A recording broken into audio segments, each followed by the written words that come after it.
सबसे पहले आप इसको और इसका जो गुणांक है, यहां 10 और यहां गुणांक, x का गुणांक कितना है देखिए 1 है, तो 10 गुना यानी 1 गुना 10 कर दीजिए बराबर 10। तो देखिए अब इसको देखिए कि अगर इसमें वो कौन सी दो संख्या है जिसको क्या करेंगे, घटाने पर हमारा क्या आना चाहिए, 3 आना चाहिए, और घटाने पर 3 आना चाहिए, लेकिन वही दो संख्याओं को अगर गुणा करेंगे तो 10 आएगा। ठीक है, कैसे देखिए, अगर 5 गुना 2 करे तो क्या हो जाएगा, 10 आएगा कि नहीं आएगा, लेकिन 5 को अगर 2 से घटा दे तो क्या आ जाएगा, 3 आएगा कि नहीं आएगा। यहां देखिए, तो अगर आप इस बात को फॉलो करते हैं तो सारे समीकरण गुणनखंड में आपको बहुत आसान तरीका मिल जाएगा। चलिए देखिए, तो यहां लिखते हैं एक्स के स्क्वायर माइनस, तो देखिए 5 से यानी 5x से क्या करेंगे, 2x को घटा देंगे। ठीक है, और ये जो है आपका माइनस के 10 वो रह जाएगा और बराबर 0।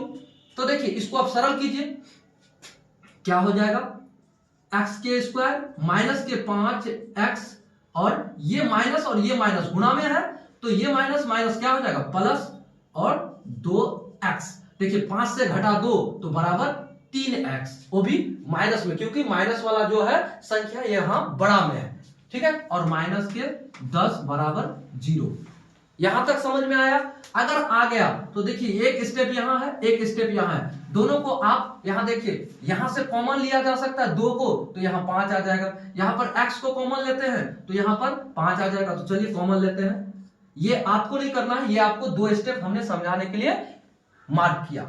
चलिए x को अगर कॉमन ले तो x यहां आ सकता है, x गुना x बराबर x स्क्वायर होगा। अब देखिए इस x को यहां देखिए इसके साथ भी अब गुना करते हैं, माइनस के अगर हम यहां पर 5 दे दें तो x गुना 5 बराबर 5x, वो भी माइनस में होगा कि नहीं। यहां तक काम कंप्लीट। ठीक है, यहां तक समझ गए।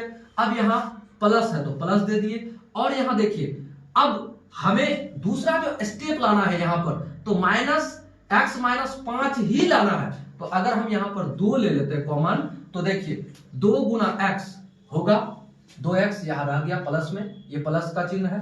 अब देखिए माइनस अगर 5 गुना 2 करते हैं, 5 यहां अगर लिख देते हैं, तो देखिए 5 गुना 2 बराबर 5 गुना 10, वो भी माइनस और प्लस क्या हो जाएगा माइनस, तो बराबर 0 होगा। अगर होगा तो चलिए आगे बढ़ते हैं। अब इसको क्या करेंगे, देखिए ये दोनों सेम टू सेम है ना, x माइनस 5 x माइनस 5, तो एक x माइनस 5 दोनों के बदले में लिख दीजिए, x माइनस 5 लिख दिया। अब आगे क्या करेंगे, ये जो x है ये भी तो गुना में आ जाएगा, x प्लस के 2 बराबर 0। अब एक बात देखिए, यहां हम ऐसा कह सकते हैं कि इतना बराबर 0 कह सकते हैं, या फिर कह सकते हैं इतना बराबर 0। ठीक है, कह सकते हैं, लिख सकते हैं। हम यहां पर लिखेंगे यदि x माइनस 5 बराबर 0, तो x बराबर क्या होगा, x बराबर ये माइनस 5 उस पार जाएगा तो क्या हो जाएगा प्लस के 5, ये हमारा x बराबर माइनस 5 इधर जाके क्या हो जाएगा प्लस के 5। ये आपका आंसर, एक आंसर हुआ ही। ठीक है, हमने किसको माना, x माइनस 5 बराबर 0 एक बार मान लिया, तो अब एक बार हम मानते हैं इसको, यानी कि अब देखिए यदि x प्लस 2 बराबर 0, तो ये x के बाद हम क्या कर सकते हैं, बराबर इसको इस पार करेंगे तो माइनस के 2, तो देखिए ये भी आपका x बराबर 2, यानी कि 2 मूल हो गए। क्या मूल, x का मान एक बार आएगा माइनस के 2 और एक बार आएगा प्लस के 5, यानी कि 5। ठीक है, इस तरह से प्रश्न संख्या कितना, एक का एक हम लोगों ने हल कर लिया, ये गुणनखंड विधि से हल किया हमने। चलिए इसको मिटाकर फिर अगला प्रश्न को देखते हैं। अब प्रश्न संख्या 2 को देखिए,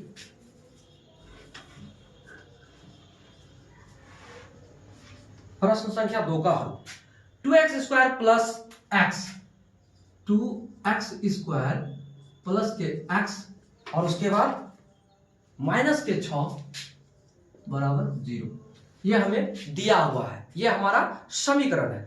तो सबसे पहले आप यहां देखिए, इसको और इसका गुणांक देखिए क्या है। यहां है 2, यहां है 6, तो 2 गुना 6 बराबर 12 होगा। इसको आप अलग से लिख कर रखिए, तब जाके आपको समझ में आएगा। सबसे पहले इसका गुणांक को देखिए, किसको किसको देखना है, ये जो आपका 6 है इसको और इसका गुणांक x का गुणांक जो है उसको गुना करके देखिए 12 आया। तो यहां पर क्या है, माइनस है और यहां पर प्लस है। अब आप एक बात बताइए, वो कौन सी संख्या होगा जिसको गुणा करने पर क्या है, 12 आए, ठीक है। लेकिन उसको अगर हम घटाएंगे, उसी को आपस में घटा देंगे वही संख्या को, तो क्या आ जाएगा, प्लस के x आ जाएगा, ठीक है, प्लस के x आ जाएगा। तो बताइए कौन सी संख्या होगा, कौन सी संख्या होगा कि यहां 12 आ जाए, यानी कि 12 भी आ जाए और उस संख्या को अगर हम घटाएंगे तो क्या हो जाएगा, ये x आ जाएगा। तो बताइए क्या होगा, 4 और 4 गुना 3 बराबर 12 होगा। 4 से अगर एक बार 3 को घटाएंगे तो क्या हो जाएगा, 1 आएगा। तो इतना तो क्लियर है। अब देखिए यहां पर x कैसे लाते हैं, यहां कर सकते हैं हम, इसको कर सकते हैं 2x का स्क्वायर प्लस 4x, ठीक है, और माइनस के 3x कर सकते हैं कि नहीं, इतना बराबर इतना x होगा। ये क्यों होगा, 4x से 3x घटेगा तो बराबर x होगा कि नहीं, एकदम होगा। अब क्या करेंगे, माइनस के 6 बराबर 0। इतना समझ में आ गया। अगर इतना समझ में आ गया तो 2 स्टेप में आ गया, देखिए 2 स्टेप में आ गया। इसको आप क्या कीजिए, अब ये 2 स्टेप को कॉमन लीजिए, यानी कि उभयनिष्ठ लीजिए। उभयनिष्ठ लेंगे तो क्या होगा, जरा देखिएगा, यहां पर देखिए x है, यहां पर भी x है, लेकिन यहां 2 का गुणांक 4 है, देखिए 2 का गुणज 4 है और यहां x के साथ 2 भी है। तो हम यहां 2x अगर हम कॉमन लेते हैं तो क्या होगा, देखिएगा क्या करते हैं, 2x अगर कॉमन लेते हैं, 2x कॉमन ले लिए, तो अगर हम x कॉमन लिए तो यहां क्या आ जाएगा, x, तो 2x स्क्वायर, ठीक है। अब उसके बाद यहां क्या ले सकते हैं, यहां बताइए, यहां हो जाएगा हमारा 2 दूना 4, यानी 2 गुना 2 बराबर 4 और x, तो 4x इतना हो गया।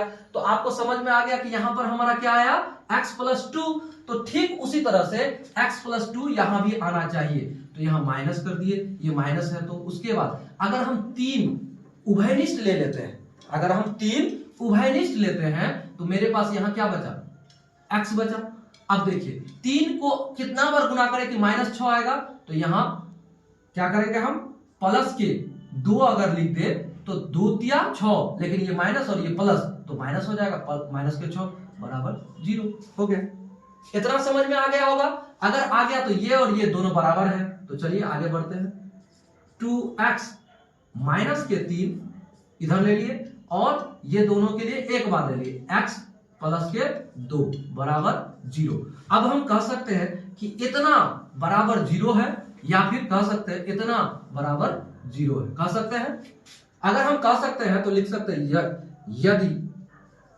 यदि 2x माइनस 3 बराबर 0, तो क्या होगा, 2x बराबर, ये माइनस वाला इस पार जाएगा तो क्या हो जाएगा, प्लस के 3। अब उसी को हम क्या कर सकते हैं, x बराबर 3/2 कर सकते हैं, ये गुणा में है तो इस पर भागा में, तो एक आंसर हमारा, एक मूल, ये जो आंसर है ये हमारा मिल गया। अब उसके बाद जब, यानी यदि हम ये भी कर सकते हैं, क्या कर सकते हैं, x प्लस 2 बराबर 0। तो देखिए ये इस पार जाएगा तो क्या हो जाएगा, x बराबर माइनस के 2। तो देखिए 2 आंसर आपका निकल गया, ये भी ये आपका आंसर है। यानी एक मूल x का क्या होगा, 3/2 होगा और दूसरा मूल क्या होगा, -2 होगा। क्लियर। इस तरह से प्रश्न संख्या कितना को हमने हल कर दिया, ये प्रश्न संख्या 2 आपका हल हो